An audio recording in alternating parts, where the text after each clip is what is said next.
they wear, how do they speak, how do they greet. And state info will be displayed. Okay, now illustrations. What are illustrations? Illustration is something that I draw, that I sketch. Good, bad does not matter. Anything that I draw is illustration, hands-on. So activity, pictography resembling cave painting. So cave paintings, children and we get excited how these early men, they would make the cave paintings. We'll allow our children to come to the board, pick up the chalk or the pens nowadays, markers, and scribble on the board. Draw something, write their name. Let them be friends with the board. And here they also get a chance when facilitator guide them to write something else or draw something else. That's how they come in touch with the illustration. This may be a linguistic effort. This may be their own name. This can be the language that they know. Maybe a Punjabi child can try writing his name in Punjabi. A Gujarati child can try writing in Gujarati, in any mother tongue that they have. Okay, now collage making or photography. Collage making is again two activities, two art forms I'm mixing here. We can do it separately also, we can do it together also. The collage making will happen in the class.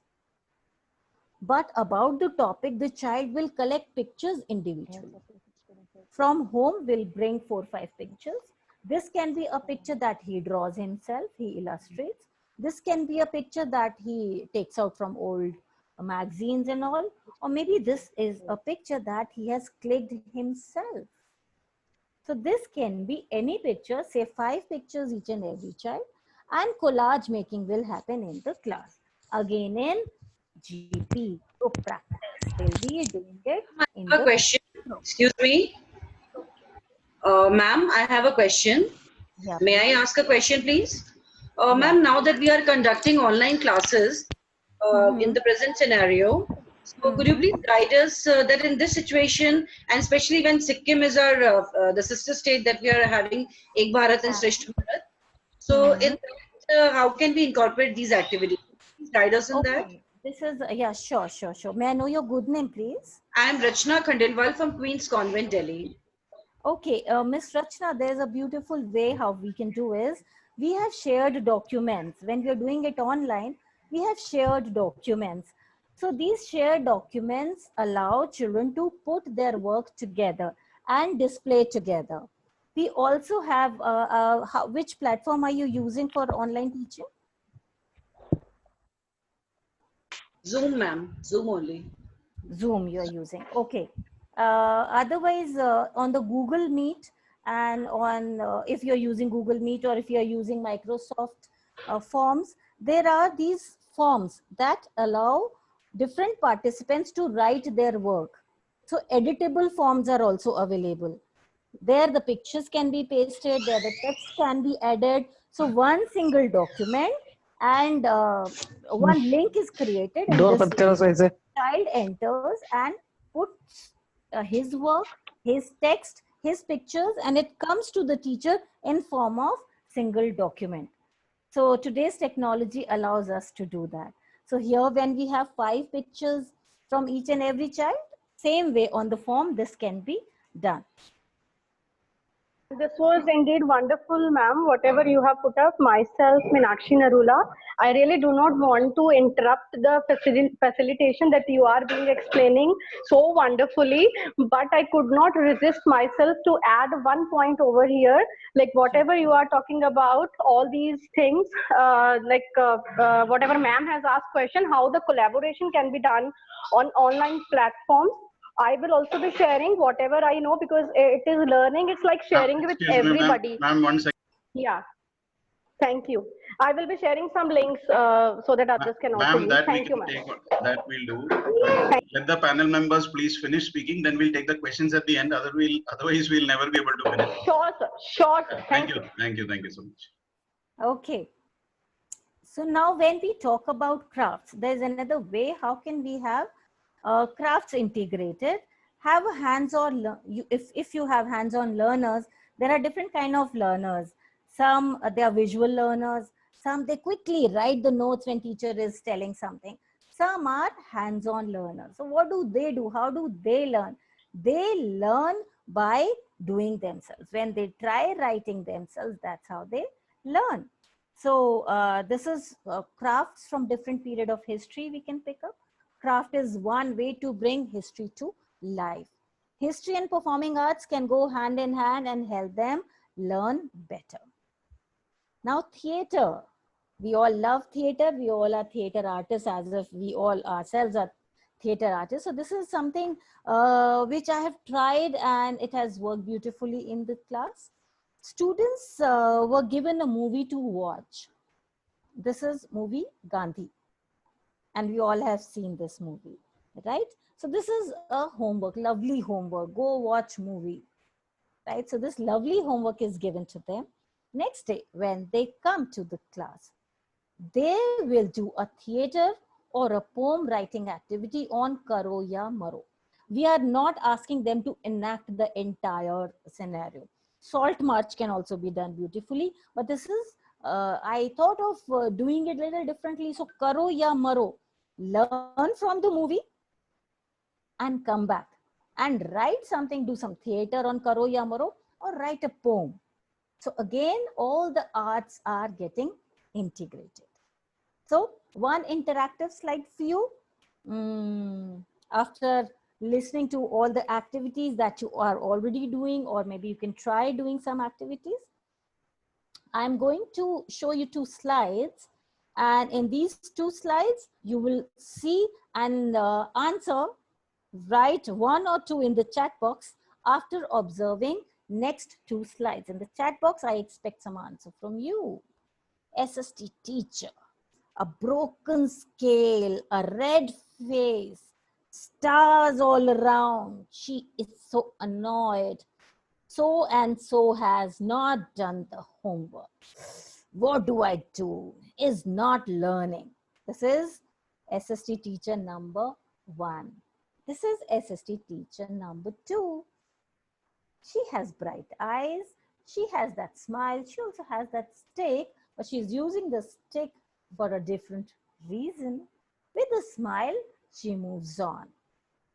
Now, your question is, which teacher are you? Teacher number 1 or 2? Mr. Matthews, I'll request you to tell me the answer. I can't see the chat box. Yes, ma'am, I'll do that. Yeah, please. So can I have some answers? All are 2. All are saying 2. All are 2. I'm sure you are all 2. Yes. Excellent. I agree to it. Even I'm number 2. I'm not number 1. I'm number 2. Happy being 2. So this is it from my side. Any questions you have, you please float it in the chat box. And Mr. Matthews, give me some time, maybe later. Now, ma'am is also waiting. And I'll be happy to answer all the questions. Yes, Thanks a lot. Thank you so much, ma'am, for the wonderful presentation and for keeping up to the exact timing. We really appreciate your sense of time. I think as teachers and educators, that is what the example that we set for our students. Thank you so much for your lovely presentation. It's important. Just to remind all the participants, we'll be sending the recording of this. We'll be sending the recording of this. The YouTube link will be provided by today or tomorrow morning. Give me some time. So that was a wonderful session. We'll take the questions in the end because, you know, there's no end to the questions. I know there will be a lot of questions. So have patience so that we can complete our second session also. Once we have both the speakers speaking on the same topic, the perspectives will be different, topic is same. So I'm sure that many of the things will get cleared. And then still, if you have problems, you are most welcome to ask your questions. Our 2 resource panel members are here till the end. So thank you so much, ma'am. Once again, Yogita ma'am, for sparing your valuable time and giving such a resourceful webinar today. So moving on, we invite now ma'am Seema Sahai, who is the principal of GD Goenka Sarita Vihar. She has done her schooling from St. Xavier's, Bokaro, and history honors from Lady Shriram and masters from Delhi University. And she was the former principal of the Ryan Group of Schools and manager of Universal Learn Today which promotes the Vasant Valley School. And she has been a resource person who's conducted many workshops and involved in panel discussions on Doordarshan. So welcome, Seema ma'am. We are eagerly waiting to hear you now.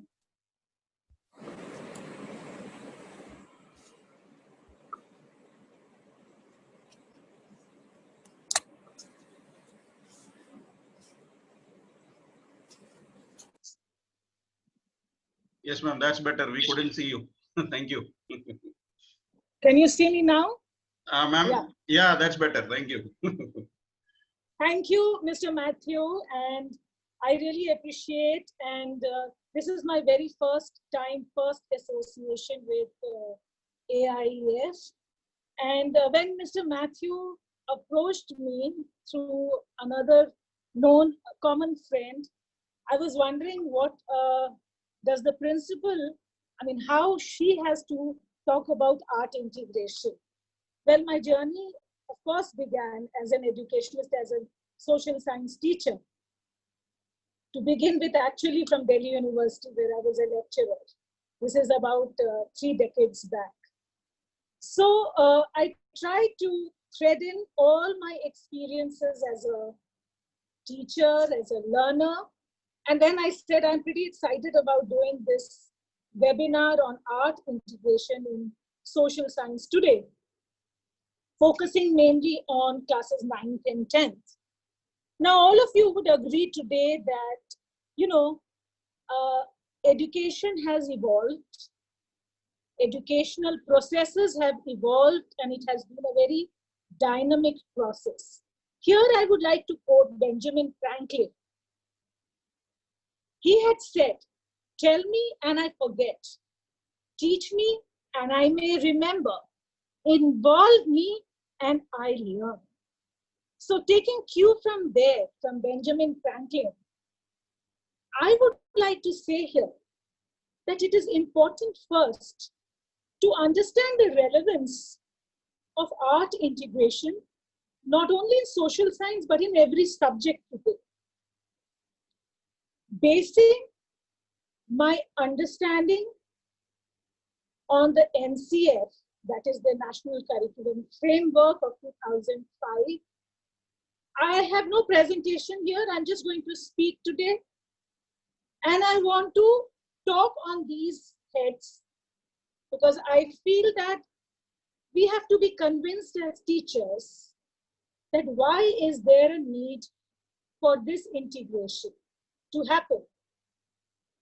Making learning transdisciplinary, multidimensional, multidisciplinary, and this cross-domain linkage, how beautifully it can happen. Yogita ma'am gave various examples across the different tools. We have to first understand that art is today our greatest pedagogical tool. And how is that so? Learning requires a trigger. You all would require a stimulus. Well, children are way smarter than what we think they are. And learning today cannot be captured just in the textbook. Textbook is one of the various tools and methodologies of bringing learning in the class, making it experiential and hands-on. This leads me to talk first to the need, and then I will talk about the logistical process of how this art integration needs to be done by we teachers. It is easy to understand the examples and map it to art. Every topic of history cannot and necessarily need not be mapped to art integration, first and foremost. Otherwise, it will become monotonous for the child.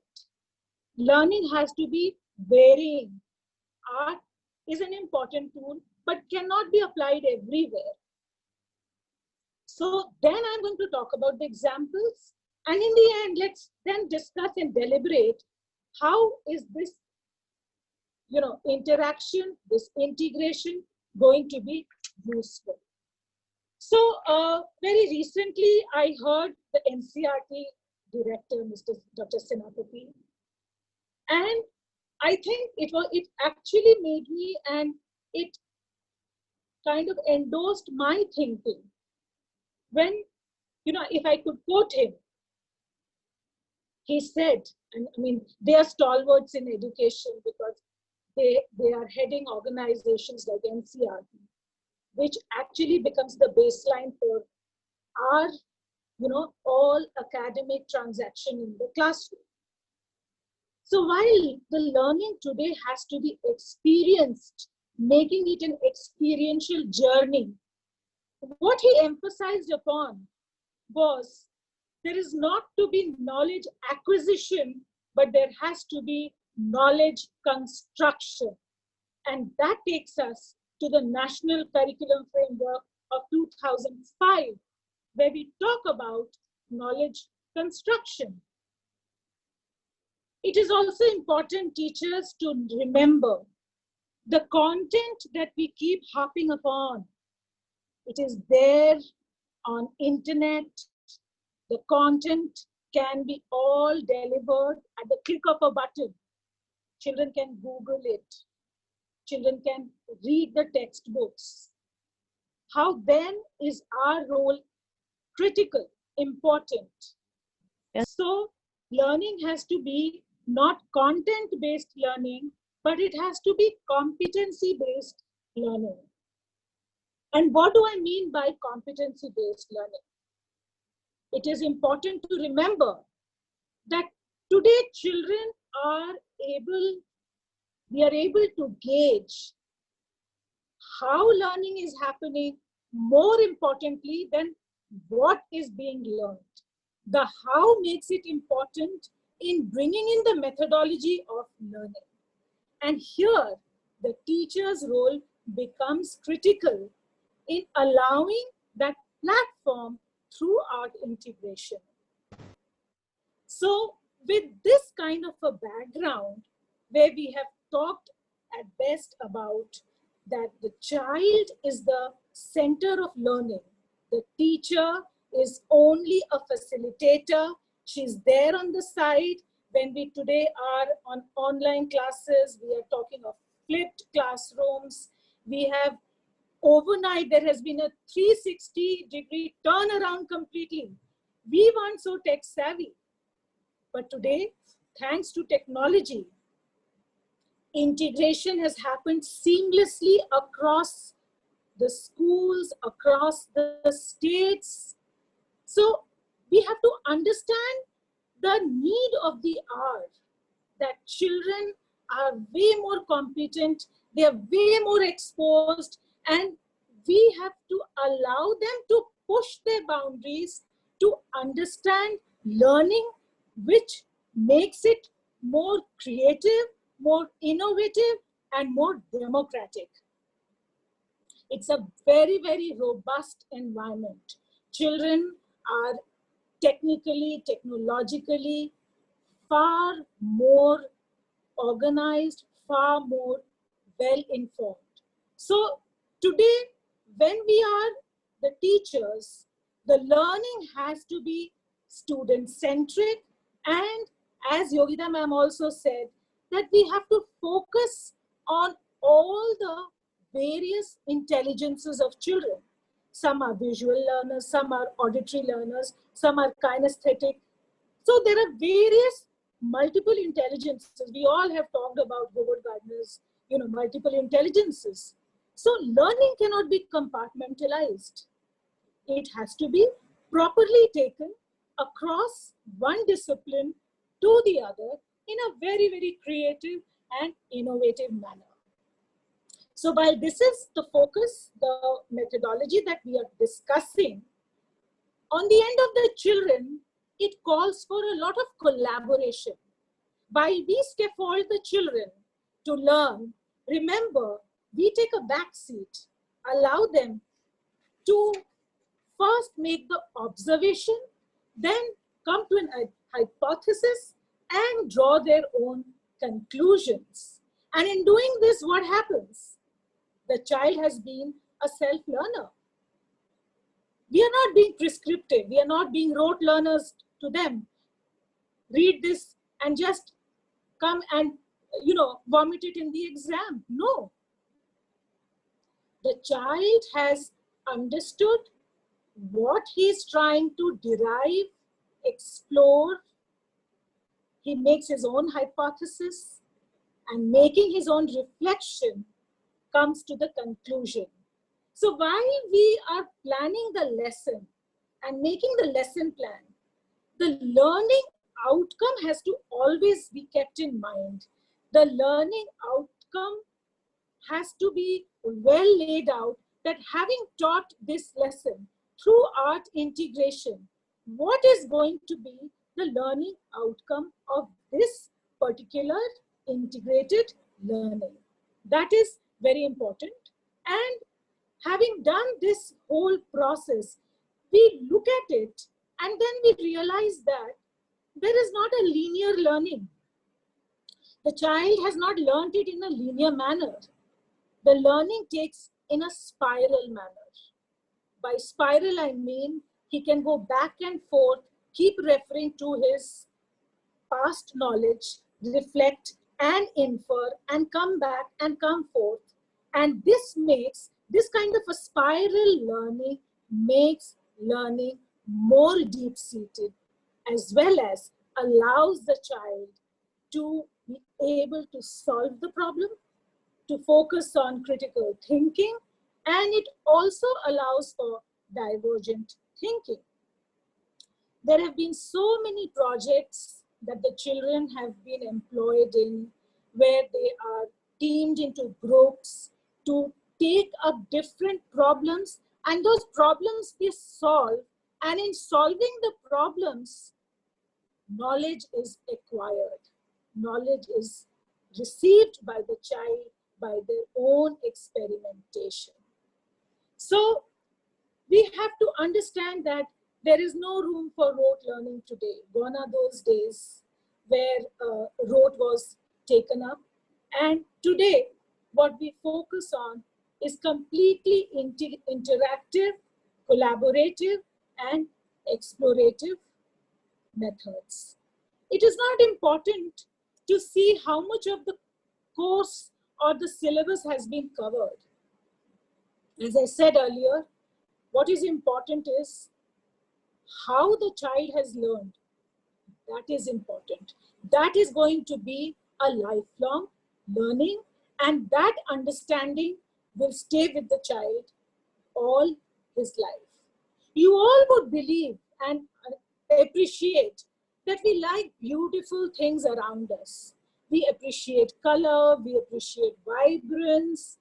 And when we bring art into a subject like social science, there is unlimited scope of using this pedagogical tool, whether as a source of history or whether as a teaching tool. You know, the very essence of history, the very first chapter that we were taught in our history honors was that history is the study of man. History is not based on fiction, it is based on facts. And from where are the facts derived? They are derived from the sources. And when we talk of sources, we talk of archaeological sources as well as the literary sources. And very specifically, when we talk about archaeological sources, we rest our entire history of a substantial period based on the findings of the archaeological findings. And in doing so, because many civilizations, their script wasn't deciphered, say the Indus Valley civilization. What we know of the civilization is only from the archaeological remains. So bringing myself to that situation where art becomes an integral part of social science, it is important to understand that there has to be a very fine balance between the space and objects when we're using art as a pedagogical tool. And when we do this, there are, you know, I'm sure the list is endless. Starting with the basic maps, the globe, we have so many art forms of, you know, celebration of festivals, storytelling, role play, puppetry, dramatization, name it, the various dance forms, music, theater, languages, the different cuisine. We can use mind maps, the poster making, bulletin boards, nukkad natak, school exhibitions, sculptures, paintings, the different kinds of paintings that are there, Epen, Worldly, Madhubani, and to not miss out technology. The children are very good at Padlets and Doodle and Kind Master. So, they can employ so many tools of movie making, and virtually also children are so smart today. It is just for the teacher to lead them through these ways. So all these art forms then become our educational tools. And as I said earlier, that, we have to have a balance. Sometimes for certain things, maybe there are other sources of tools which will be better than art. So don't try to map each and every topic of social science to art integration. Now, here, when I'm talking specifically of the annual pedagogical plan, I'm sure all of us, when we begin our academic session, we talk of our various pedagogical plans. And in doing that, I think when we cull out our master timetable, there is a lead from the draft of the National Policy of Education of 2019, which draws our attention also to the application of learning to real life situation for the learner. Now, today being 21st June, the summer solstice, as well as the longest day of the year, and added to that, there has been a solar eclipse this afternoon. Now, for a teacher of geography, what better example than talking of this solar eclipse, as well as talking about and relating it to a real life experience that on 21st June 2020, there was a solar eclipse. So the do's and don'ts during a solar eclipse, and then talking about why the solar eclipse takes place. So all of this requires a lot of thought, and it helps the children to integrate their real life experience to what is being taught to them, and art forms become an important part of making this learning strengthened. Now, I would here like to cite the example of Gandhiji and Kabir. Learning can never happen without the use of our hands. And when I say the use of hands, it means all the art forms and craft work. We all know that Gandhiji, he introduced the charkha, making use of his hands. So also Kabir was a weaver, though he was a poet. Gandhiji brought the nationalist movement, but he always believed in being self-reliant and in doing all his work himself.